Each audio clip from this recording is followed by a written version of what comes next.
Hello दोस्तों, welcome to the tip top classes. मैं विनय सिंह आपका अपने चैनल टिप टॉप क्लासेस में दोस्तों स्वागत करता हूं।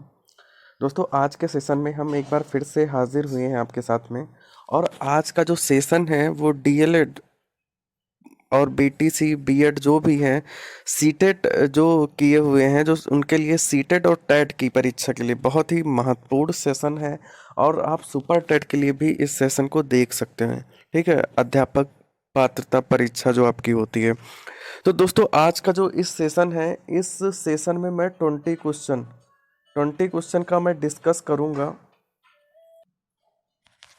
इन 20 क्वेश्चन में आपको कंफर्म करके बताना है कि आपके क्वेश्चन कितने सही हो रहे हैं। ठीक है, तो दोस्तों आपको कंफर्म करके क्या बताना है कि 20 क्वेश्चन में आपके कितने क्वेश्चन जो है सही हुए। बहुत ही इंपॉर्टेंट क्वेश्चन है जो आपके एग्जाम में पूछे गए हैं। ठीक है, सारे क्वेश्चन आपके एग्जाम में पूछे गए हैं और हम एक एक क्वेश्चन करके जो है सब क्वेश्चन का डिस्कस करेंगे अच्छे से। तो पहला क्वेश्चन आज का जो सेशन का है वो क्या है। और एक चीज़, इसके पहले कुछ जो है प्रैक्टिस क्वेश्चन की मैं करा चुका हूँ, उनको आप जाके प्लेलिस्ट से देख लीजिएगा। अगर प्लेलिस्ट पे आप जो है जाएंगे और वहाँ पे आपको जो है सीटेट सीडीपी की क्लास और टेट की क्लास से रिलेटेड जो है आपको प्लेलिस्ट पे फोल्डर मिल जाएगा, वहाँ से आप जाके इनको आराम से आप देख सकते हैं। उसके अलावा दोस्तों, अगर पीडीएफ के लिए, तो पीडीएफ के लिए मैं डिस्क्रिप्शन बॉक्स में लिंक प्रोवाइड करा दूंगा, वो आपको वहाँ से मिल जाएगा। तो दोस्तों, आज का जो यहाँ पे हमारा पहला क्वेश्चन स्टार्ट करते हैं। ठीक है, पहले जो आपकी क्लासेस हो गई हैं उनका मैं डिस्क्रिप्शन में लिंक भी दे दूंगा, बाकी आप प्लेलिस्ट से देख लीजिएगा। तो आज का जो क्वेश्चन है वो हम डिस्कस करते हैं। पहला क्वेश्चन है आपका, मानसिक रूप से स्वस्थ अध्यापक की विशेषता क्या है। ठीक है, तो मानसिक रूप से स्वस्थ अध्यापक की विशेषता क्या है। आपके दोस्तों ऑप्शन क्या कहते हैं। वह संवेदनात्मक रूप से संतुलित है, उसे अपने विषय का गहन ज्ञान है, वह अत्यधिक संवेदनशील है, उसे सख्त अनुशासन पसंद है। तो दोस्तों, यहाँ पे आपका ऑप्शन जो है कह रहा है कि वह संवेदनात्मक रूप से संतुलित है, उसे अपने विषय का गहन ज्ञान है, वह अत्यधिक संवेदनशील है, उसे सख्त अनुशासन पसंद है। तो सख्त अनुशासन पसंद, ये तो बिल्कुल गलत हो जाएगा। वह अत्यधिक संवेदनशील है, अगर अत्यधिक संवेदनशील हो जाएगा तो ये भी आपका राइट आंसर नहीं होगा। उसे अपने विषय का गहन अध्ययन जो है, गहन ज्ञान है, ये तो चलो ठीक है। लेकिन यहाँ पे कह रहा है कि मानसिक रूप से स्वस्थ, मानसिक रूप से स्वस्थ की बात कर रहा है। तो दोस्तों यहाँ पे राइट आंसर आपका क्या हो जाएगा, वह संवेदनात्मक रूप से संतुलित है। फिर नेक्स्ट क्वेश्चन आपका कहता है, संज्ञानात्मक विकास का अर्थ है। ठीक है, तो संज्ञानात्मक विकास का यहाँ पे अर्थ क्या है। आपके ऑप्शन है, अभियोगात्मक का विकास, बच्चे का विकास, शारीरिक कौशल का विकास, व्यक्तिगत विकास। तो दोस्तों, जो आपका राइट आंसर यहाँ पे होगा वो क्या होगा, अभियोगात्मक, अभियोगिता का विकास। ठीक है, अभियोगिता का विकास जो है आपका राइट आंसर हो जाएगा। फिर नेक्स्ट आपका जो क्वेश्चन है वो क्या कह रहा है, शिक्षा का किंडरगार्टन पद्धति का प्रतिपादन किया। तो जो किंडरगार्टन पद्धति थी, इसका प्रतिपादन किसने किया था, यहाँ पे आपको बताना है। बहुत ही आसान क्वेश्चन है, आपने पढ़ा भी होगा इसको। ऑप्शन है आपका, टीपी नन ने, स्पेंसर ने, टॉबेल ने और मॉन्टेसरी ने। तो दोस्तों, जो यहाँ पे किंडरगार्टन की बात हो रही है, तो किंडरगार्टन जो पद्धति है वो किसने दी थी, तो फ्रॉबेल ने दी थी। ठीक है, वो किसने दी थी, तो वो फ्रॉबेल ने दी थी। फिर नेक्स्ट क्वेश्चन आपका यहाँ पे क्या है, पुरस्कार एवं दंड है। ठीक है, पुरस्कार एवं दंड है, तो सकारात्मक प्रेरक, स्वाभाविक प्रेरक, कृत्रिम प्रेरक और अर्जित प्रेरक। तो दोस्तों, जो पुरस्कार एवं दंड है ये कैसा प्रेरक है आपका, तो यह है आपका कृत्रिम प्रेरक। ठीक है, ये अगर पूछ लेता है कि कैसा प्रेरक है, तो ये कृत्रिम प्रेरक है आपका। फिर दोस्तों आगे क्वेश्चन की तरफ चलते हैं हम। फिर अगला क्वेश्चन आपका कह रहा है कि सकारात्मक दंड जो होता है, सकारात्मक दंड का निम्न में से कौन सा उदाहरण है। यहाँ पे सकारात्मक दंड जो पॉजिटिव पनिशमेंट होता है, उसका उदाहरण क्या है, जो आपका राइट उदाहरण है वो कौन सा है। पहला तो आपका हो गया, मित्रों के द्वारा उपहास, मित्रों के साथ समय बर्बाद करना, मीन मेक निकालना या बंद करना, उपयुक्त सभी। तो दोस्तों यहाँ पे कह रहा है पॉजिटिव पनिशमेंट। ठीक है, पॉजिटिव पनिशमेंट होता क्या है, अगर जो किसी के द्वारा क्या होता है, जैसे कि उपहास उड़ाना, जो हम लोगों के सामने मतलब एकदम से प्रतीत होता है। ठीक है, तो आपको क्या होता है, मित्रों के द्वारा उपहास, मित्रों के द्वारा उपहास उड़ाना जो आपका होगा वो दोस्तों क्या होगा, वो आपका पॉजिटिव पनिशमेंट होगा। फिर नेक्स्ट यहाँ पे बात करते हैं, 5 वर्ष का राजू अपनी खिड़की के बाहर तूफान को देखता है, ठीक है।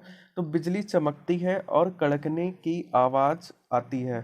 फिर कुछ देर शांति के पश्चात बिजली कड़कती है और राजू बिजली की गर्जना सुनकर उछलता है। तो राजू का उछलना निम्नलिखित में से सीखने के किस सिद्धांत का उदाहरण है?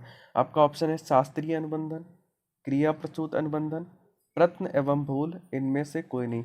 तो दोस्तों यहाँ पे कह रहा है कि जो है जैसे ही बिजली चमकती है राजू क्या करता है, उछलता है, बिजली गरजने की आवाज सुनकर उछलता है। तो ये जो है आपका कौन से सिद्धांत से संबंधित है? तो दोस्तों ये जो आपका संबंधित होगा, ये किस सिद्धांत से संबंधित होगा? तो ये आपका शास्त्रीय अनुबंधन, ठीक है, शास्त्रीय अनुबंधन के सिद्धांत से संबंधित होगा। और शास्त्रीय अनुबंधन का सिद्धांत किसने दिया? तो शास्त्रीय अनुबंधन का जो सिद्धांत दिया था वो पावलोव ने दिया था। और पावलोव ने जो है कुत्ते पे, ठीक है, कुत्ते पे जो है खोज जो है इस सिद्धांत का प्रतिपादन किया था। फिर कह रहा है निम्न में से कौन सा कथन अभिप्रेरणा एक प्रक्रिया के संदर्भ में उपयुक्त नहीं है? एक व्यक्ति को लक्ष्य की ओर ले जाता है, ठीक है, एक व्यक्ति की शारीरिक आवश्यकताओं की संतुष्टि करता है, यह मनोवैज्ञानिक आकांक्षा को प्राप्त करने में सहायता करता है, और यह व्यक्ति को अप्रिय स्थिति से दूर रखता है। तो यहाँ पर कह रहा है अब प्रेरणा एक प्रक्रिया से जो है संदर्भ में उपयुक्त नहीं है। मतलब जो आपको बताना है वो क्या बताना है, वो निगेटिव की बात कर रहा है। तो आपका राइट आंसर दोस्तों यहाँ पे क्या हो जाएगा? सी वाला आपका राइट आंसर हो जाएगा। एक मनोवैज्ञानिक आकांक्षा को प्राप्त करने में सहायता करता है। 53 क्वेश्चन आपका क्या कहता है? विद्यार्थियों की अभिवृत्ति में परिवर्तन के लिए निम्न में से किस विधि का प्रयोग जो है अध्यापक को नहीं करना चाहिए? एक तो हो गया दबाव से किसी बात या विचार के लिए राजी करना, किसी विचार को दोहराना अथवा दृढ़तापूर्वक व्यवहार करना, किसी प्रशंसनीय व्यक्ति के द्वारा समर्थन एवं स्वीकृत संदेश के साथ साहचर्य स्थापित करना। तो दोस्तों यहाँ पे कह क्या रहा है कि अभ्यर्थियों में परिवर्तन के लिए निम्न से किस विधि का प्रयोग अध्यापक को नहीं करना चाहिए, ठीक है। तो संदेश के साथ साहचर्य स्थापित करना, ठीक है, ये जो है वो करता है, ठीक। तो इसलिए आपको कह रहा है ये जो है आपका गलत हो जाएगा। किसी प्रशंसनीय व्यक्ति के द्वारा समर्थन एवं स्वीकृत, ये भी ठीक है। तो इसलिए यहाँ पे कह रहा है, पूछ रहा है कि नहीं करना चाहिए, तो ये भी आपका गलत हो जाएगा। किसी विचार को दोहराना अथवा दृढ़तापूर्वक व्यवहार, तो ये भी आपका गलत हो जाएगा। यहाँ पे आपका जो ए वाला ऑप्शन है ये बिल्कुल सही हो जाएगा। दबाव से किसी बात या विचार के लिए राजी करना, अध्यापक को ऐसा नहीं करना है, ठीक है। फिर 54 क्वेश्चन हमारा क्या कहता है? बाह्य अभिप्रेरणा में समावेशित किया जाएगा। बाह्य अभिप्रेरणा में समावेशित किया जाएगा, तो किसे समावेशित किया जाएगा दोस्तों? एग्जाम्पल आपके यहाँ पे दिए गए हैं, प्रशंसा एवं दोषारोपण, प्रतिद्वंदिता, पुरस्कार एवं दंड, परिणाम का ज्ञान। तो दोस्तों जो आपका राइट आंसर होगा, आपके ऑप्शन दिए हैं फर्स्ट और सेकंड, फर्स्ट सेकंड थर्ड, केवल सेकंड और ये सभी। तो यहाँ पे जो आपके चारों ऑप्शन दिए हैं ये सारे आपके सही हो जाएंगे। यहाँ पे जो आपका ऑप्शन होगा वो क्या हो जाएगा? ये सभी हो जाएगा। फिर 55 क्वेश्चन क्या कहता है? क्रिस्टीना अपनी कक्षा को क्षेत्र भ्रमण पर ले जाती है और वापस आने पर विद्यार्थियों के साथ भ्रमण पर चर्चा करती है। वह की ओर संकेत करता है, ठीक है। वह किसकी ओर संकेत करेगा? सीखने के लिए आकलन, आकलन के लिए सीखना, आकलन का सीखना, या सीखने का आकलन। तो दोस्तों जो यहाँ पे राइट आंसर क्या होगा? जब बच्चों को वो भ्रमण करने के लिए ले जाती है तो वो क्या करती है? सीखने के लिए आकलन करती है, ठीक है। ए वाला आपका राइट आंसर हो जाएगा। सीखने के लिए दोस्तों क्या करती है? सीखने के लिए आकलन करती है। नेक्स्ट क्वेश्चन क्या कह रहा है? समायोजन से तात्पर्य स्वयं का विभिन्न परिस्थितियों में अनुकूलन करना है ताकि संतुष्ट किया जा सके दूसरों को, प्रेरकों को, उद्देश्यों को, आवश्यकताओं को।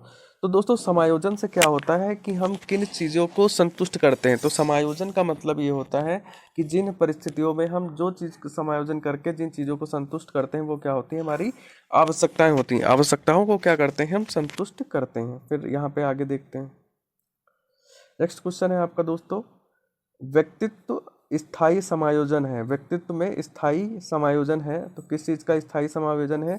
यहाँ पे आपके ऑप्शन है प्रकृति के साथ, ठीक है, पर्यावरण के साथ, जीवन के साथ, प्रकृति के साथ और ये सभी। तो दोस्तों जो स्थायित्व इसका संबंध होगा ये क्या होगा? ये सभी के साथ होगा। फिर कह रहा है संवेगों की उत्पत्ति होती है। तो संवेगों की उत्पत्ति कहाँ से होती है? मूल प्रवृत्ति, पोषण, कत्यात्मक क्रियाएं और इनमें से कोई नहीं। तो जो संवेगों की जो इमोशंस की उत्पत्ति होगी वो दोस्तों कहाँ से होगी? वो आपकी मूल प्रवृत्ति से होगी। फिर कह रहा है मैकडोगल के अनुसार मूल प्रवृत्ति जो आपकी जिज्ञासा का संबंध किससे होगा? ठीक है, भय से, घृणा से, आश्चर्य से, भूख से। तो दोस्तों यहाँ पे बात कर रहा है जिज्ञासा की, और जिज्ञासा ना तो आपका भय होता है, ठीक है, और ना ही आपकी घृणा होती है, और ना ही भूख होती है। जिज्ञासा हमेशा क्या होती है? आश्चर्य होती है। तो जिज्ञासा का संबंध किससे होगा? तो आश्चर्य से होगा। फिर कह रहा है सीखने के नियम के प्रतिपादक हैं फ्रायड, स्किनर, थॉर्नडाइक और एडलर। तो सीखने के नियम की बात हो रही है, तो सीखने का नियम दोस्तों किसने दिया? सीखने का नियम दिया थॉर्नडाइक ने। फिर नेक्स्ट आपका क्वेश्चन है व्यक्तित्व विकास की अवस्था है। ठीक है, नेक्स्ट आपका क्वेश्चन क्या है? व्यक्तित्व विकास की अवस्था है अधिगम एवं वृद्धि, व्यक्तिगत व्रत अध्ययन, ठीक है, उपचारात्मक अध्ययन और इनमें से कोई नहीं। तो यहाँ पे क्या है? आपका व्यक्तित्व विकास की अवस्था बताना है। तो व्यक्तित्व विकास की अवस्था दोस्तों क्या होगा? अधिगम एवं वृद्धि आपकी व्यक्तित्व विकास की अवस्था है। फिर 62 क्वेश्चन क्या कह रहा है यहाँ पे? किस मनोवैज्ञानिक के अनुसार सीखने का मतलब ज्ञान निर्माण करना है? ठीक है, किस मनोवैज्ञानिक के अनुसार सीखने का मतलब दोस्तों यहाँ पे क्या है? ज्ञान का निर्माण करना है। तो स्किनर, पियाजे, थॉर्नडाइक और लेव वाइगोत्स्की। तो पियाजे का मतलब क्या है? सीखने का मतलब क्या है? ज्ञान का निर्माण करना। 63 क्वेश्चन देखते हैं। अधिगम का व्यवहारिक सिद्धांत निम्न है: संबंध प्रतिक्रिया का सिद्धांत, स्किनर का क्रिया प्रसूत अधिगम, प्रबलन सिद्धांत और उपयुक्त सभी। तो दोस्तों इसका जो राइट आंसर होगा वो क्या हो जाएगा? उपयुक्त सभी। जो ये सारे सिद्धांत हैं ये क्या है? व्यवहारिक सिद्धांत है। नेक्स्ट क्वेश्चन की तरफ बढ़ते हैं। नेक्स्ट क्वेश्चन दोस्तों कहता है आपका सीखने की प्रोजेक्ट विधि, ठीक है, किस अवस्था के लिए उपयोगी है? सीखने की प्रोजेक्ट विधि किस अवस्था के लिए उपयोगी है? बाल्यावस्था, पूर्व बाल्यावस्था, किशोरावस्था और उपयुक्त सभी। तो जो सीखने की आपकी विधि है प्रोजेक्ट विधि, तो ये जो है सारी अवस्थाओं के लिए क्या है? उपयोगी है। तो यहाँ पे ऑप्शन यहाँ पे जो आपके होंगे वो उपयुक्त सभी होंगे, ठीक है। फिर कह रहा है निम्नलिखित में से जन्मजात अभिप्रेरक है। तो जन्मजात अभिप्रेरक का मतलब क्या होता है? जो हमको जन्म से प्राप्त हो, ठीक है, जो हमको जन्म से प्राप्त हो। अब ऑप्शन आपके क्या कह रहे हैं? निद्रा, खेलना, प्रशंसा, क्रोध। तो हमको जन्मजात क्या है? जन्म से क्या प्राप्त होती है? निद्रा प्राप्त होती है। तो राइट आंसर यहाँ पे क्या हो जाएगा? निद्रा हो जाएगा। और ये सारे आपके रॉन्ग आंसर हो, रॉन्ग ऑप्शन हो जाएंगे। तो दोस्तों कमेंट बॉक्स में करके बताइएगा कि आज का सेशन कैसा लगा। इन 20 क्वेश्चन में आपके कितने क्वेश्चन सही हुए। सेशन को ज़्यादा से ज़्यादा लाइक करिएगा और अपने कॉन्टेक्ट में शेयर ज़रूर करिएगा, ठीक है। अपने कॉन्टेक्ट में ज़्यादा से ज़्यादा शेयर करिएगा और जल्दी ही मिलेंगे एक अच्छे और बेस्ट क्वेश्चन के साथ। तब तक के लिए दोस्तों नमस्कार।